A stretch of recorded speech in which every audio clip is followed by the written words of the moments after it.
You're at the Coaching Inn, 3D Coaching's virtual pub, where we enjoy conversations with people who are engaged in the world of coaching.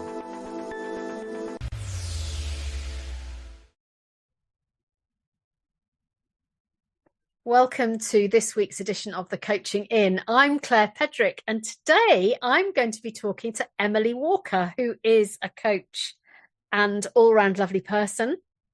And Emily and I were having a conversation about coaching and poetry and dissonance. And Emily said, we need to talk about Shakespeare. So, Emily, welcome. Thank you so much, Claire. It's lovely to be here. So tell us a bit about your coaching journey. So my coaching journey, interesting. I started off with a wellbeing practice. In fact, if I go right back, I started off with being a Montessori teacher. The whole I love the ethos of Montessori teaching, which is basically to follow the individual and to help them towards or direct them towards becoming independent. So you're following them, you're being directed by them. The philosophy is all about bringing out the potential of the child, which is fantastic. And then running a wellbeing practice and then discovering that actually a lot of what I was doing was coaching. I trained to become a coach about 13 years ago now. And yes, loved it ever since. It's been a huge part of my wellbeing practice. I now train coaches as well, trained coaches for Animus since 2015, and I supervise coaches and mentor coaches for IVF and so on. But my personal practice with coaching is really mainly around wellbeing, around emotional resilience, and that's informed by various different theories and practices, as well as my own experience, life experience, and so on.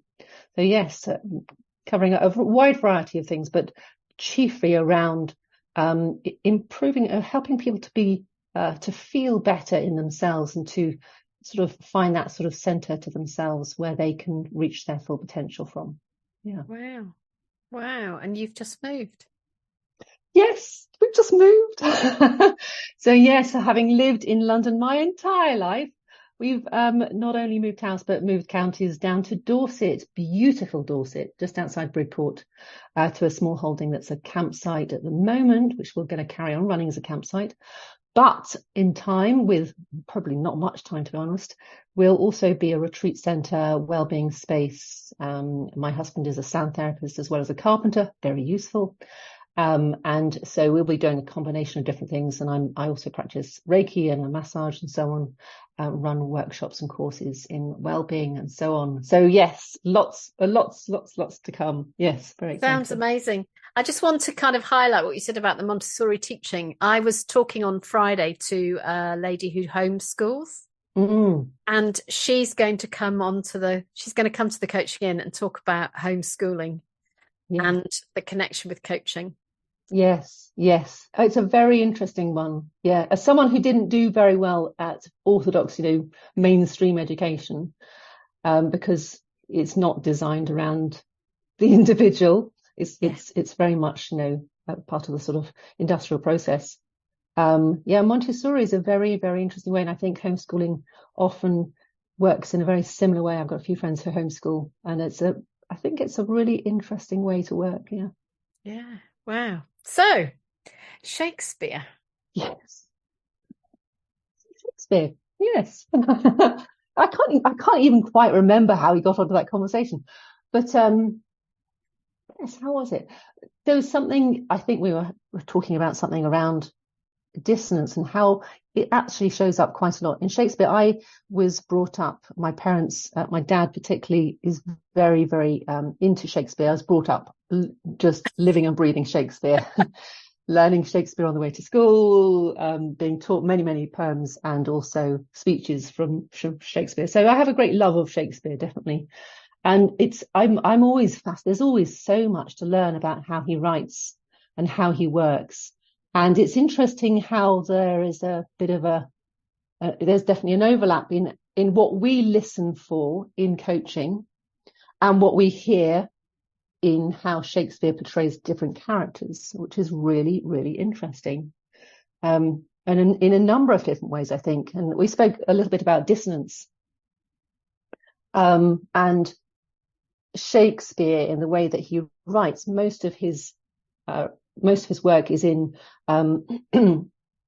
iambic pentameter, which is it's a very sedentary, very very kind of walking pace to the words. So you got this, each phrase is 10 syllables, and when he wants to highlight something, he changes the pace. Not dissimilar to coaching, when we listen and we change the pace. We do it sometimes consciously, and sometimes the client does it unconsciously. Yeah. And so there's something about the pace.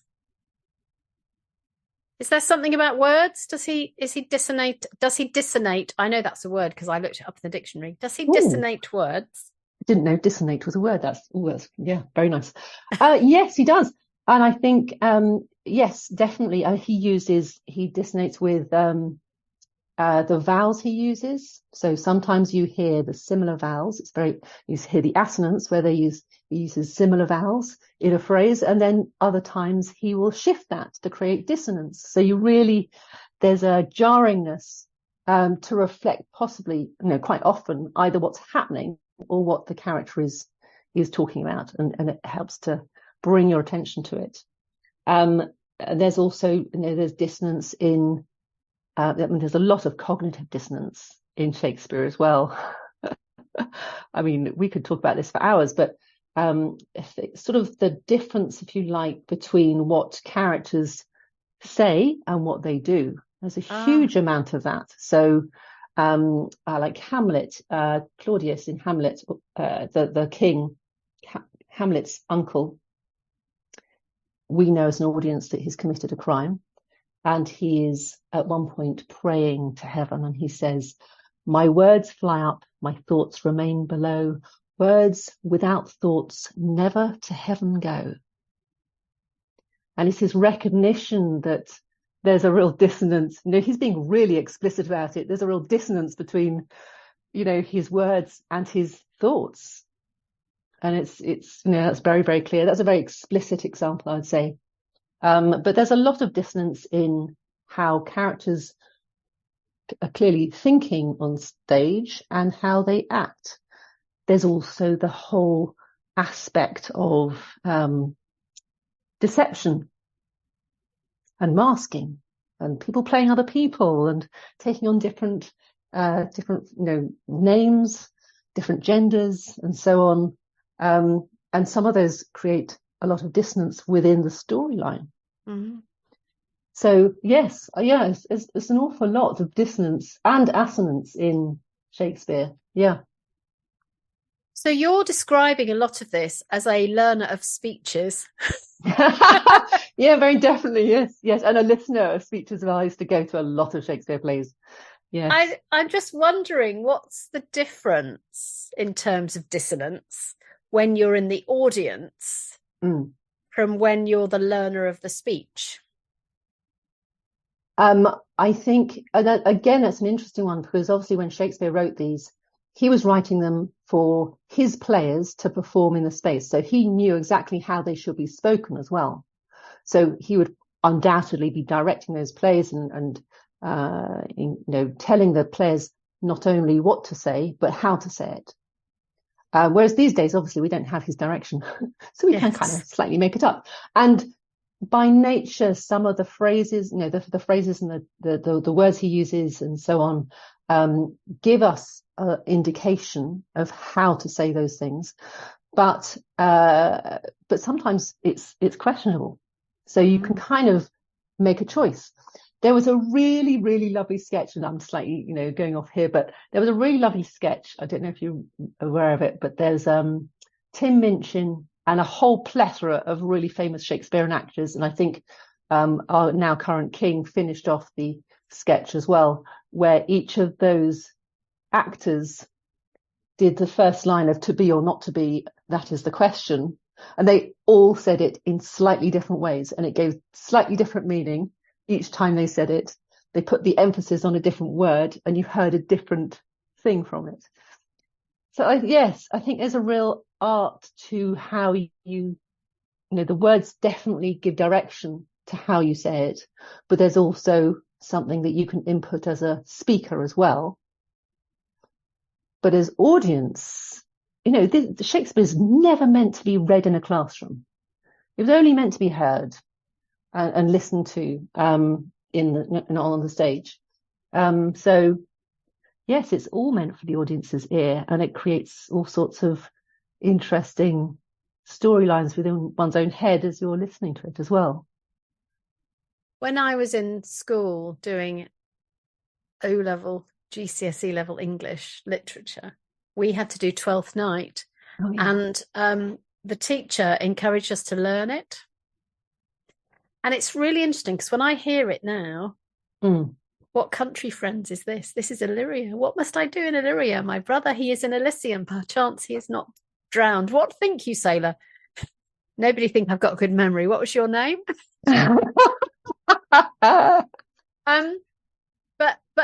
there's something, isn't there, about the beauty of the flow of the words. And I wonder whether sometimes in coaching we can get caught up in the beauty of the flow of the words and lose the dissonance and forget about it. Because I could say that and it could sound beautiful, but you might not actually be listening because you'd be listening to the sound and not to the meaning. Yes, absolutely. So I think you're right. Sometimes we can get sort of carried away, and it's sometimes those moments where we get almost carried away with the story that the client is saying, because they may be saying it in a beautiful way, and it's lovely to listen to, and we need at that point to bring in a bit of dissonance to bring back awareness, really. Yeah, because if we join in the music, they'll just keep singing. They'll just keep singing the song. Yes. Singing. Anyone, can we just be a bit compassionate to Emily and I? Because I'm sure we're going to be mixing our metaphors here. Oh, yes. I was listening to a recording the other day, and of course, the dissonance and resonance or assonance thing has really come up in the new book, and it's through listening. And I was listening to a recording. It was a really interesting recording because the coach was saying yes, yes, yes, and the thinker has an insight. She said a word, and the coach went yes, and I said, "You both missed that, didn't you?" Because she just carried on talking, and like 5 minutes later, she realised what the thing was. But she'd said what the thing was 5 minutes before. But because the coach had been resonant or assonant, kept the same sound, they both completely missed it. So tone is such a beautiful thing. And of course, Shakespeare had the option to try it out, write it down, try it in a different way. And, in coaching, we've just got to go with in the moment. Yes. Yes. And whatever it is comes out. Yeah. Yes, indeed. And I mean, you say that, it's really interesting because having learned Shakespeare sonnets and speeches and so on, you can play them over. I mean, I have the number of times I have gone through the speech to be or not to be in my head, just saying it in different ways, trying out different tones and different ways of putting emphasis on words and so on. Yeah, you can really play with that and get it right. But in the moment as a coach, you only have that moment. So it really requires us to be so on the ball and in that moment, completely aware of what's happening in the space, in order to be able to catch those moments and bring dissonance in as and when necessary. And also, I would imagine also bring in assonance or resonance when necessary too. So those lovely moments where we maybe challenge or bring some dissonance in and then bring it back to a good, bring back rapport and so on. Yeah. Or start with rapport and then make it dissonant.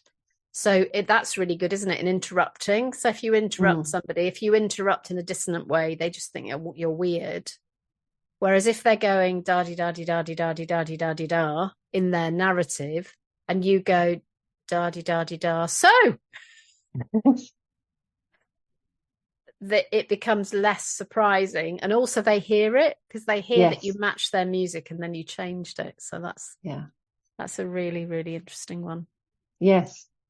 And interesting, as you're saying that as well, sometimes if you reflect back the da-di-da, but only maybe half the line, and then you leave a space, you leave it hanging, and you leave this lovely moment of silence, maybe for, that in itself. Silence can be dissonant. Yes. And that's a fun thing to play with in coaching. Yeah, and we have to not finish our speeches or our sonnets or our lines, don't we? We have to just drop. Yes. Yeah. Interesting. I'm just sitting here wondering, how could you use Shakespeare in coach training?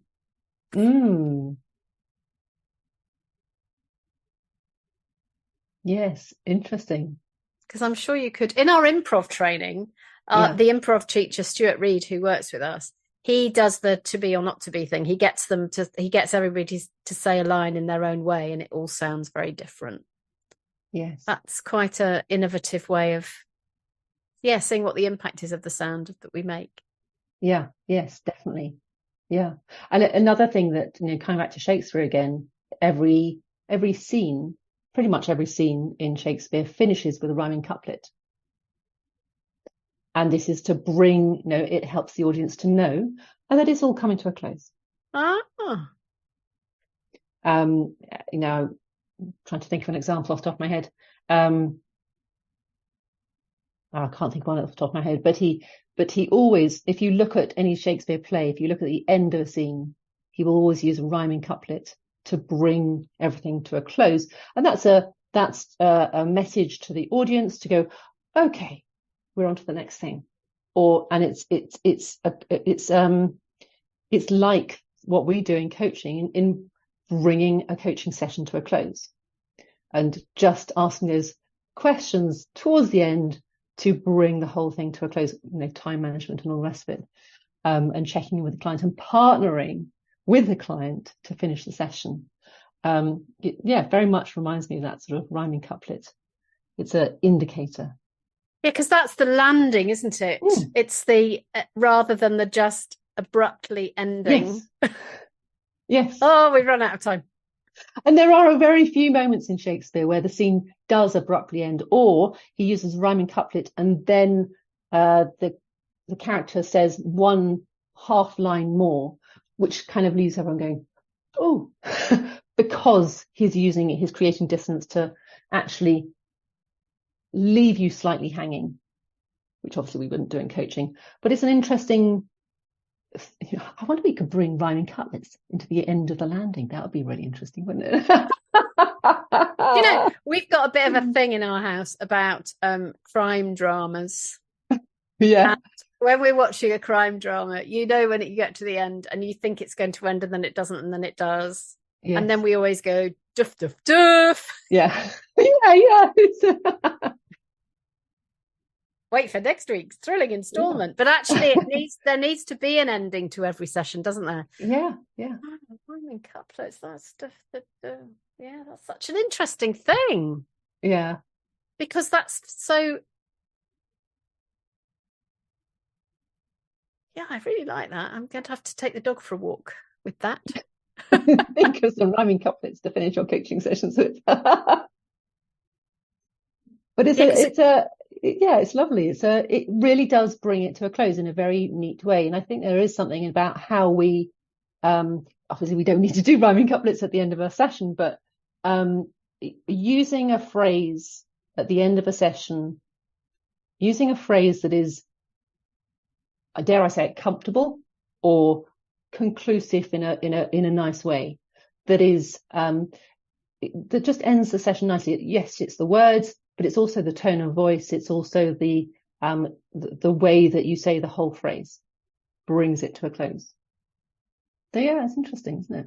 Yeah, because I like to say, have we finished? Yeah. Because I hear often the end is a bit of a panic. Yes, me too.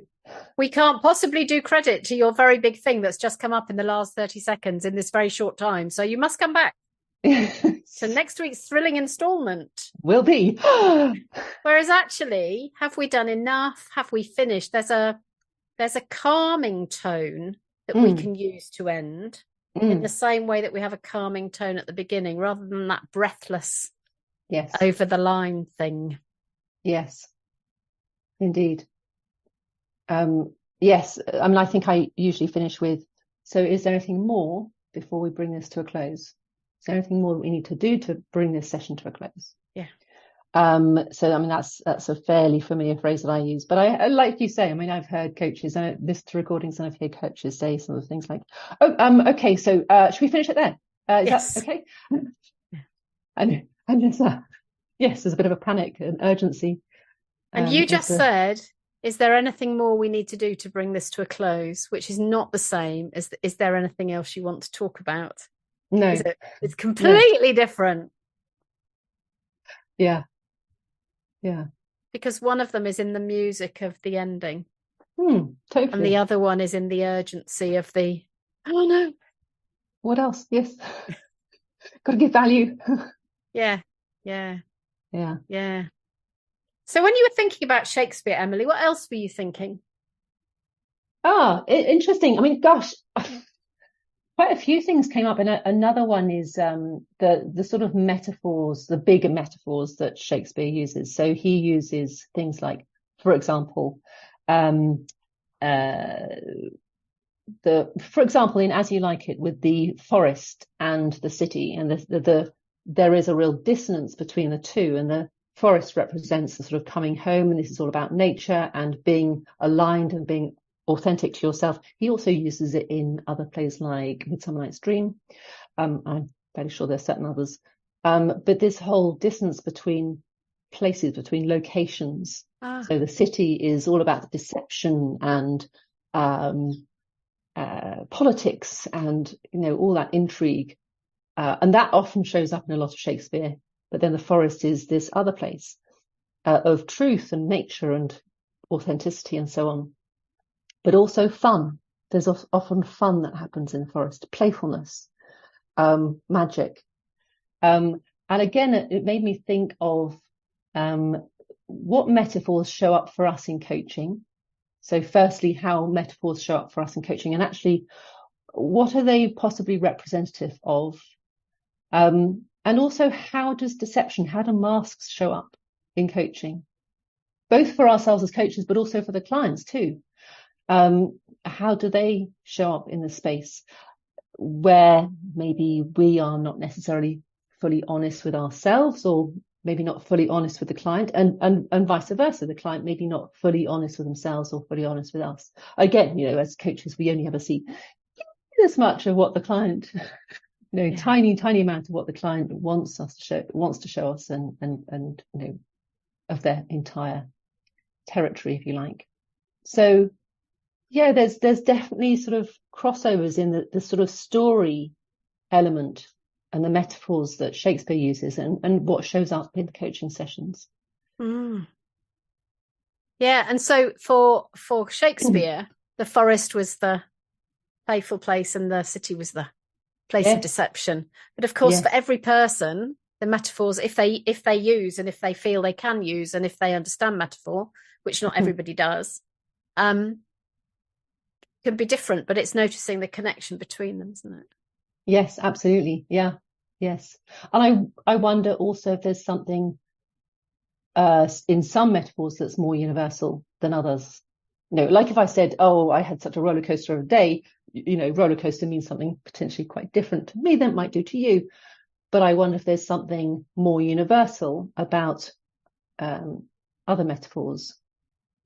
It's an interesting one. And that's just literally just a question of which metaphors are more universal and which are more specific. You're going to do a PhD? And how that shows up. No. No. I mean, in my head maybe, but writing, That's such an interesting question, isn't it? Yeah. So if you wanted to encourage our listeners to push on with this a bit, what would you be saying? Interesting. I go and see lots of Shakespeare plays. And it's a really interesting one. I know I've been brought up with Shakespeare. I also know a lot of people who haven't been brought up with Shakespeare, shockingly. No, but it's true. And a lot of people find Shakespeare very difficult. I really get that.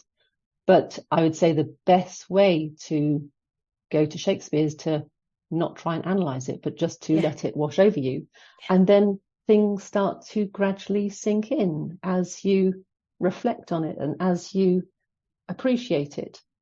The worst thing you can do, I think, for Shakespeare is analyze everything about it and try and understand every word. It's about seeing what lands with you in the moment and sits with you. And again, that resonates very much with coaching too. I was waiting to see whether you noticed what you just said. Oh dear. But yeah, I think for me, certainly, and I think this is one of the reasons why Shakespeare is so popular and so famous, is because what he does with words, with characters, with story, with metaphor, with scenes and all the rest of it, reflects so much of who we are as humans in a very poetic, beautiful way. Yeah. Both the interesting, nasty, more negative elements potentially, and also the happy and the joyful and the beautiful. And we don't need to analyze a coaching session. We're not there to do a English comprehension review of it.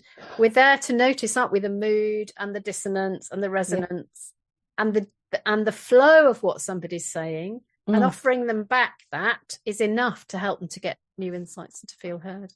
Yes.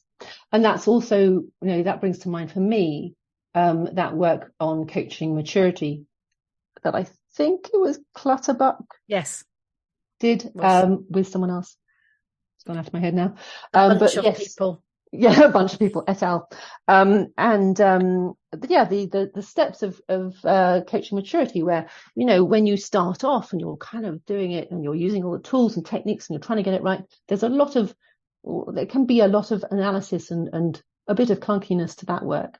But as you mature and take those steps towards coaching maturity, which is an ongoing journey, right? It's never going to finish. It's not like you get to that destination and it's all done. But that ongoing journey, as you move on that journey, you move more into a space of flow. You move more into a space of intuitive practice of picking up the nuances, picking up the pace, the tone, the words, the subtle intricacies of body language, and so on. Yeah. Without analysing the words. Exactly. Yeah. Well, Emily, thank you for coming to the Coaching In and stimulating our thinking about dissonance and resonance in Shakespeare. For those of you who hate Shakespeare, next week's episode is about something altogether else. But for those of you who love Shakespeare, we'd love to hear what you think, and we'd love for you to build on the conversation. Yes. So if you're interested in building on the conversation, share your thoughts and insights. And Emily, how do people get in touch with you? So I have a website, www.emilywellbeing.co.uk. So do get in touch. I'm also on Instagram as Emily Wellbeing, and also on LinkedIn as Emily Walker, emotional resilience coach. So there we go. Brilliant. Thank you, Emily. I'll put all of those in the show notes. So thank you for coming to the Coaching In. Pleasure. Real pleasure. Thank you so much, Claire. It's been an absolute treat. And everyone, thank you very much for listening, and we'll see you next week at the Coaching In. Bye-bye. If you've enjoyed what you've heard today, we'd love you to share the podcast with a friend or leave a comment on social media. And if you'd like to become a regular at the Coaching In, you can subscribe on Podbean and all major podcast channels. We look forward to welcoming you next time. You've been listening to The Coaching In, 3D Coaching's virtual pub. For more information, check out 3dcoaching.com.